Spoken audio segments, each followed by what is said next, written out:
C'est en consultation de génétique. Ici, le docteur Bertrand Isidore a reçu un couple qui avait un enfant pour lequel, qui est atteint d'une déficience intellectuelle, d'un retard d'apprentissage, d'un retard de langage. Et donc, il voulait savoir s'il n'y avait pas une raison génétique à la maladie chez cet enfant. Les causes génétiques de la déficience intellectuelle peuvent être multiples, puisqu'il y a plus d'1 millier de gènes connus dans la déficience intellectuelle aujourd'hui. Et donc, il voulait savoir si c'était relié à un de ces gènes, mais pour cela, il faut pouvoir les tester, ou si c'était un gène pas encore identifié qui pouvait être la cause.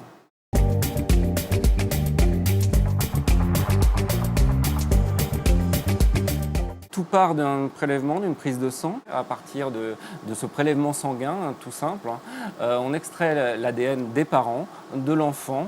Et puis aujourd'hui, on a la possibilité de séquencer tous les gènes d'un individu. Donc il y en a 21 000. Et on cherche quelle est l'anomalie parmi ces gènes qui pourrait être responsable de la maladie, si elle existe. Et donc on a pu effectivement trouver chez cet enfant une anomalie dans ce gène. La problématique, et c'est pas parce qu'on trouve une anomalie qu'on est complètement dans un gène qu'on est complètement sûr que le gène soit responsable. Et le seul moyen d'y répondre, ce serait de trouver d'autres cas qui portent une anomalie dans ce même gène, d'autres patients. C'est ce qui s'est produit. On a engagé une collaboration internationale grâce à un site internet d'échange de données entre professionnels de santé, entre chercheurs dans le domaine de la génétique. Et on a pu ainsi réunir 10 patients et trouver 10 patients qui avaient en commun cette anomalie dans ce même gène. Et à partir de là, on avait ainsi la preuve que ce gène était bien impliqué lorsqu'il était muté dans la déficience intellectuelle.